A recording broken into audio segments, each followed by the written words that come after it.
ई invoice इन busy. इस presentation के माध्यम से हम जानेंगे कि कैसे आप इलेक्ट्रॉनिक इनवॉइसेस जनरेट कर सकते हैं।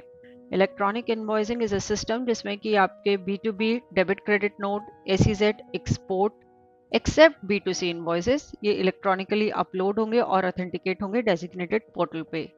जब ये सक्सेसफुली ऑथेंटिकेट हो जाएंगे तो एक यूनिक इनवॉइस रेफरेंस नंबर यानी कि आईआरएन नंबर जनरेट होगा ईच इनवॉइस के लिए इनवॉइस रजिस्ट्रेशन पोर्टल पे। जो भी इनवॉइस की इंफॉर्मेशन है, जो भी डिटेल्स उसमें कंटेंट है, वो सारी ट्रांसफर होंगी इस पोर्टल से जीएसटी पोर्टल पे भी और ई वे बिल पोर्टल पे भी रियल टाइम में। इसकी वजह से आपको मैनुअल डेटा एंट्री करने की ज़रूरत नहीं है while filing GSTR 1 return as well as जब आप part A of e way bill generate करेंगे तो ये इन्फॉर्मेशन ऑटोमेटिकली उसमें पास हो जाएगी आईआरपी यानी कि इनवॉइस रजिस्ट्रेशन पोर्टल से जीएसटी पोर्टल पे। अब हम देखेंगे कि कैसे हम ई इनवॉइसिंग बिजी में इम्प्लीमेंट कर सकते हैं। इसमें सबसे पहले आपको मेक श्योर करना है कि आपने कंपनी एड्रेस एंटर किया हुआ है। आप company edit company menu option में जाके चेक कर सकते हैं कंपनी एड्रेस एंटर्ड है या नहीं, नहीं तो आपका ई इनवॉइस जो है जनरेट नहीं हो पाएगा। उसके बाद हम administration, configuration, features options, GST VAT tab में गए। यहाँ पे आपको transport details and local sale purchase option को एनेबल्ड ही रखना है। E way bill required already yes है। अब हमने e invoice required yes specify करना है। क्योंकि हमें ई इनवॉइस जनरेट करनी है, यहाँ पे हम येस स्पेसिफाई करेंगे, कॉन्फ़िगरेशन बटन प्रेस करेंगे। फ्रॉम प्लेस में आप वो प्लेस बताएंगे जहां से यूजुअली गुड्स जो है डिस्पैच होते हैं, यानी कि जो आपका कंपनी एड्रेस है जो कंपनी क्रिएशन के टाइम पे आपने एंटर किया था। उसके बाद GSP user ID and password ये हम क्रिएट करेंगे पोर्टल से। आप टॉप पे पोर्टल एड्रेस देख ही सकते हैं, इस पे वेबसाइट पे आप लॉग इन करेंगे। देन आप एपीआई रजिस्ट्रेशन ऑप्शन में जाएंगे। उसके बाद यूजर क्रेडेंशियल ऑप्शन में आप क्रिएट एपीआई यूजर ऑप्शन में जाएंगे। यहाँ पे ये बात ध्यान रहे कि अभी हमने जो आपका ई इनवॉइसिंग का पोर्टल पे जो भी यूजर आईडी है और पासवर्ड है उससे लॉगिन किया है। अब हम जो हमारा जीएसपी यूजर आईडी है वो क्रिएट कर रहे हैं। तो एक ओटीपी नंबर आपके रजिस्टर्ड मोबाइल नंबर पे आएगा, वो आप यहाँ पे एंटर करेंगे। एंड देन इसने पूछा कि एपीआई रजिस्ट्रेशन आपको किस तरीके से करनी है। यहाँ पे आप थ्रू जीएसपी ऑप्शन ही सिलेक्ट करेंगे। जीएसपी में आप वेक्टर इलेक्ट्रोसॉफ्ट सिलेक्ट करेंगे एंड उसके बाद यूजर आईडी एंड पासवर्ड बताएंगे। ये आपका ई इनवॉइस का GSP user ID and password है। एक यूजर आईडी एंड पासवर्ड से आपने पोर्टल पे लॉगिन किया एंड अब आपने GSP user ID and password create किया। यहाँ पे ये रिकमेंडेड है कि आपके पास यदि ई वे बिल का जीएसपी यूजर आईडी और पासवर्ड क्रिएटेड है तो आप वो यूज कर सकते हैं। आपको अलग से ई इनवॉइसिंग के लिए GSP user ID password create करने की नीड नहीं है यदि आपने ई वे बिल के लिए जीएसपी यूजर आईडी और पासवर्ड क्रिएट किया हुआ है। जो अब हमने जीएसपी यूजर आईडी और पासवर्ड क्रिएट किया है आपने नया, अगर या फिर आपका ई वे बिल का ही है, वो आप यहाँ पे बिजी में एंटर करेंगे एंड सेव बटन प्रेस करेंगे इस कॉन्फ़िगरेशन को सेव करने के लिए। इसके बाद हम कुछ एक मास्टर्स कॉन्फ़िगर करेंगे। ये कंपनी हमारी ऑलरेडी क्रिएटेड है, हम एज्यूम कर रहे हैं आपकी भी कंपनी ऑलरेडी क्रिएटेड होगी, मास्टर्स क्रिएटेड होंगे, तो हम यहाँ पे मास्टर्स को मॉडिफाई मोड में ओपन कर रहे हैं। सबसे पहले हम मटेरियल सेंटर मास्टर की बात करते हैं। यदि आपकी कंपनी के मल्टीपल गोडाउन्स हैं, यानी कि अपार्ट फ्रॉम कंपनी एड्रेस जो आपने स्पेसिफाई किया है, किसी और एड्रेस से मटेरियल सेंटर गोडाउन से आप जो है गुड्स डिस्पैच करते हैं, तो आपको मेक श्योर करना है कि वो मटेरियल सेंटर जो क्रिएटेड है उसमें एड्रेस एंटर्ड है। यदि आप इस मटेरियल सेंटर से डिस्पैच करेंगे एंड इसमें एड्रेस नहीं है तो आपका ई इनवॉइस जनरेट नहीं होगा। उसके बाद हम बात करते हैं अकाउंट मास्टर की। यहाँ पे आप पार्टी अकाउंट को ओपन करेंगे एंड चेक करेंगे कि पार्टीज के लिए भी जो एड्रेस है वो स्पेसिफाइड है। एड्रेस, स्टेशन, पिन कोड, ये सारी ही डिटेल्स आप चेक कर लीजिए कि आपकी ईच पार्टी के लिए एंटर्ड है। इसके बाद हम बात करते हैं यूनिट मास्टर की। यूनिट मास्टर के अंदर आपको यूक्यूसी यानी कि unit quantity code for e invoice बताना है। जिस तरीके से unit quantity code e way bill के लिए बताया है, ऐसे ही unit quantity code e invoice के लिए आप यहाँ बताएंगे। एंड अगर आपके पास ये लिस्ट नहीं है तो आप ये लिस्ट जो है पोर्टल पे देख सकते हैं। इसके बाद हम बात करते हैं कंट्री मास्टर की। मिसलेनियस मास्टर्स में कंट्री मास्टर में आप मेक श्योर करेंगे कि कंट्री कोड जो है आपका सही से एंटर्ड है। कंट्री कोड आपका रिक्वायर्ड होगा आपकी एक्सपोर्ट की ट्रांजैक्शंस के लिए, तो यहाँ पे हमने देखा name and country code. Again country code की लिस्ट के लिए आप पोर्टल को रेफर कर सकते हैं। इसके बाद हम बात करते हैं करेंसी मास्टर की।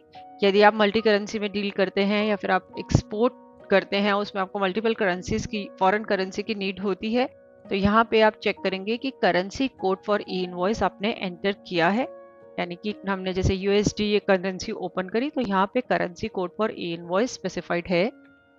इसके बाद नेक्स्ट हमारा है बिल सन्ड्री मास्टर। यदि आपकी कंपनी ऑलरेडी क्रिएटेड है, वर्जन 6.4 ऑन पहले की कंपनी क्रिएटेड है, तो आपको राउंड ऑफ की बिल सन्ड्रीज को मॉडिफाई मोड में ओपन करना है एंड इनमें बिल सन्ड्री नेचर स्पेसिफाई करना है राउंड ऑफ। अभी ये स्पेसिफाइड होगा अदर्स, आपको इसे चेंज करना है राउंड ऑफ पे। यह स्टेप आपको both round of plus and round of minus दोनों ही बिल सन्ड्रीज के लिए करना है। यदि आपने कंपनी बिजी 18 6.4 रिलीज के बाद क्रिएट करी है तो यहाँ पे automatically he bill sundry nature round of आएगा राउंड ऑफ की बिल सन्ड्रीज में, तो आपको कोई मॉडिफाई मोड में ओपन करने की और चेंज करने की जरूरत नहीं पड़ेगी। इसके बाद हम बात करते हैं वाउचर सीरीज कॉन्फ़िगरेशन की। हम administration configuration voucher series configuration में गए, वाउचर टाइप सिलेक्ट किया सेल्स मेन सीरियल। यहाँ पे आपको generate e invoice after saving option में ये स्पेसिफाई करना है। इसके अलावा आप यहाँ पे इनपुट ट्रांसपोर्ट डिटेल्स ऑप्शन में भी ये स्पेसिफाई करेंगे। ये बहुत ही इंपॉर्टेंट है क्योंकि आपकी ई इनवॉइस से जुड़ी जितनी भी डिटेल्स हैं वो आपने ट्रांसपोर्ट डिटेल्स विंडो में ही एंटर करनी है एंड वो विंडो तभी अपीयर होगी जब आपने इनपुट ट्रांसपोर्ट डिटेल्स ऑप्शन को एनेबल किया हुआ है। अब हम आते हैं अपने ट्रांजैक्शंस पार्ट पे। सबसे पहले हम एक सेल्स की ट्रांजैक्शन एंटर करेंगे। ट्रांजैक्शन सेल्स ऐड ऑप्शन में हम गए, वाउचर हेडर से जुड़ी हमने डिटेल स्पेसिफाई करी, पार्टी सिलेक्ट करी। पार्टी सिलेक्ट करते ही billing shipping details window appear हुई। यह विंडो इसलिए अपीयर हुई क्योंकि हमने वाउचर सीरीज कॉन्फ़िगरेशन में बिलिंग शिपिंग डिटेल्स फीचर को एनेबल किया हुआ था। यहाँ पे यदि आपका शिपिंग एड्रेस कुछ डिफरेंट है, जो आपने पार्टी का अकाउंट मास्टर में एड्रेस स्पेसिफाई किया था उससे डिफरेंट है, तो वो शिपिंग एड्रेस आप यहाँ पे स्पेसिफाई कर सकते हैं।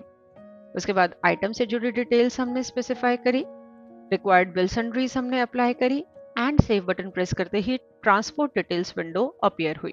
आपको ध्यान हो हमने इनपुट ट्रांसपोर्ट डिटेल्स ऑप्शन को एनेबल किया था वाउचर सीरीज कॉन्फ़िगरेशन में। तो अब यहाँ पे आप ट्रांसपोर्ट बताएंगे कि ट्रांसपोर्ट कंपनी का नेम बताएंगे जिनके थ्रू आप गुड्स ट्रांसपोर्ट कर रहे हैं, GRRR number, date, vehicle number हमने स्पेसिफाई किया, स्टेशन टू प्लेस यानी कि किस प्लेस पे गुड्स डिस्पैच होने हैं, उसका pin code, e-way bill required है या नहीं एंड ई इनवॉइस रिक्वायर्ड, इसमें यस। यदि आपकी ये जो ट्रांजैक्शन है ई इनवॉइस के लिए एलिजिबल है तो ऑटोमेटिकली इसमें यस आएगा, यदि ये एलिजिबल नहीं है तो यहाँ पे नो आएगा। तो बिजी खुद ही सेंस कर लेगा कि ये ट्रांजैक्शन जो है यानी कि B2B ट्रांजैक्शन है, SEZ है, एक्सपोर्ट है, उनके केस में यहाँ पे ई इनवॉइस रिक्वायर्ड यस ही आएगा। B2C के केस में यहाँ पे नो आएगा ऑटोमेटिकली। उसके बाद आप डिस्टेंस इन किलोमीटर बताएंगे, मोड ऑफ ट्रांसपोर्ट की बाय रोडवेज, एयरवेज, रेलवेज और बाय वाटरवेज यानी कि थ्रू शिप ये आप गुड्स ट्रांसफर कर रहे हैं। सब टाइप आप सिलेक्ट करेंगे and then as your transaction type. इसमें फर्स्ट ऑप्शन है सिलेक्ट ऑटोमेटिकली, यानी कि आपको कुछ नहीं करना, बिजी अपने आप जज करेगा कि ये किस तरह की ट्रांजैक्शन है। ट्रांजैक्शन टाइम अभी हम डिस्कस कर ही रहे हैं, यानी कि ये रेगुलर है, बिल टू शिप टू है, जो भी है तो बिजी ऑटोमेटिकली सिलेक्ट कर लेगा। यदि आप खुद सेलेक्ट करना चाहते हैं तो हम एक एक करके ये ऑप्शन डिस्कस कर लेते हैं। सबसे पहले है रेगुलर ऑप्शन। रेगुलर ऑप्शन आप तब सिलेक्ट करेंगे जब आपका billing address and shipping address same है, यानी कि बिलिंग एड्रेस जो कंपनी एड्रेस है वही है एंड शिपिंग एड्रेस वही है जो आपने पार्टी का अकाउंट मास्टर में स्पेसिफाई किया है। उसके बाद है बिल टू शिप टू, यानी कि गुड्स जो डिस्पैच हुए हैं वो आपके उसी एड्रेस से हुए हैं जो कंपनी का एड्रेस है, लेकिन वो शिप हुए हैं किसी और एड्रेस पे, जो आपने पार्टी में एड्रेस स्पेसिफाई किया है वो नहीं, आपने जो बिलिंग शिपिंग डिटेल में एड्रेस स्पेसिफाई किया है वहां पे गुड्स शिप हो रहे हैं, डिस्पैच हो रहे हैं। उसके बाद है बिल फ्रॉम, डिस्पैच फ्रॉम, यानी कि जो गुड्स हैं वो डिस्पैच हुए हैं मटेरियल सेंटर एड्रेस से and not the company address जो आपने स्पेसिफाई किया है, लेकिन शिप कहाँ हुए हैं, डिस्पैच कहाँ हुए हैं, पार्टी एड्रेस पे ही जो हमने अकाउंट मास्टर में एड्रेस स्पेसिफाई किया हुआ है। उसके बाद है कॉम्बिनेशन ऑफ 2 एंड 3, यानी कि गुड्स जो डिस्पैच हुए हैं वो मटेरियल सेंटर एड्रेस से हुए हैं, नॉट की कंपनी के एड्रेस से, एंड वो शिप कहाँ हुए हैं जो आपने बिलिंग शिपिंग डिटेल में एड्रेस स्पेसिफाई किया है, ना कि जो एड्रेस पार्टी का अकाउंट मास्टर में है। तो ये सारे ट्रांजेक्शन टाइप हैं, आप अकॉर्डिंगली सिलेक्ट कर सकते हैं। यदि आप कॉम्बिनेशन ऑफ 2 एंड 3 सिलेक्ट करते हैं तो जब आप इनवॉइस का प्रीव्यू देखेंगे तो उसमें आपका billing address, party address, dispatch address, shipping address, ये चारों ही फील्ड्स में डेटा आएगा क्योंकि ये चारों एड्रेसेस ही आपके डिफरेंट होंगे। इसके बाद आप देख रहे हैं e way bill number, e invoice acknowledgement number, ये सारी ही डिटेल्स अभी ब्लैंक है। हम ओके बटन प्रेस करेंगे एंड बिजी ने पूछा auto generate e way bill, हमने अभी नो किया। ऑटो जनरेट ई इनवॉइस, हमने येस बटन प्रेस किया क्योंकि हमें अभी ई इनवॉइस जनरेट करनी है।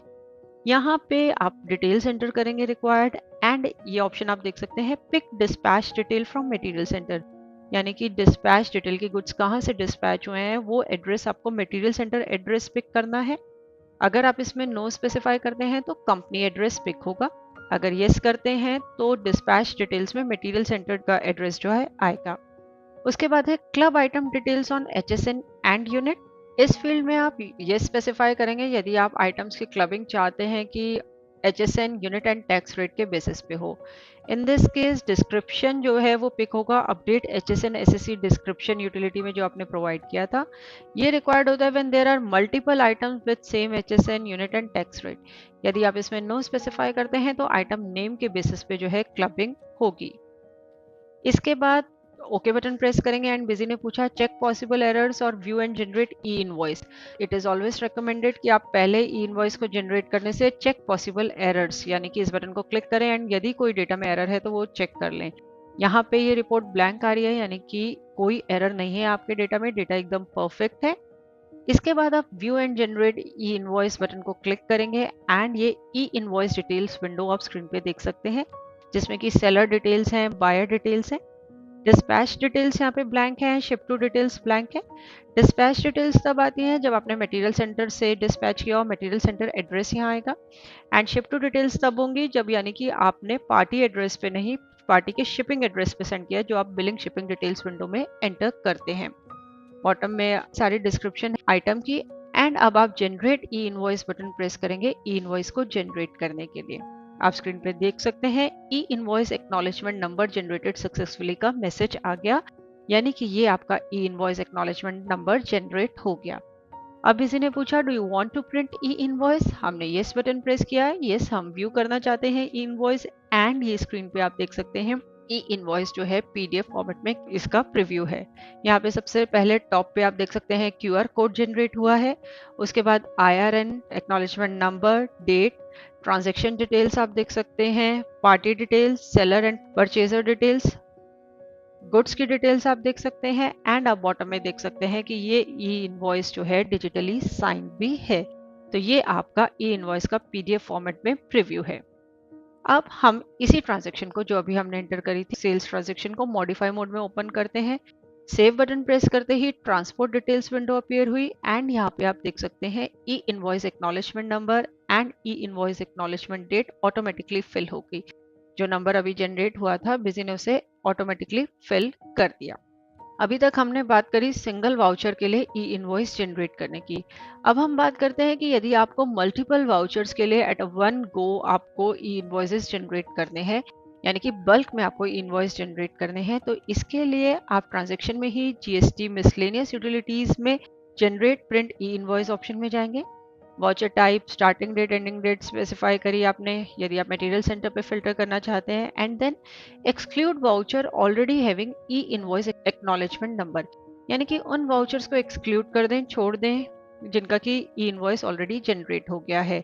हमने इस ऑप्शन को एनेबल किया, लोड लिस्ट बटन प्रेस किया तो ये वाउचर्स आ गए जिनके लिए कि अभी ई इनवॉइस जनरेट नहीं हुआ इस डेट रेंज के बीच में।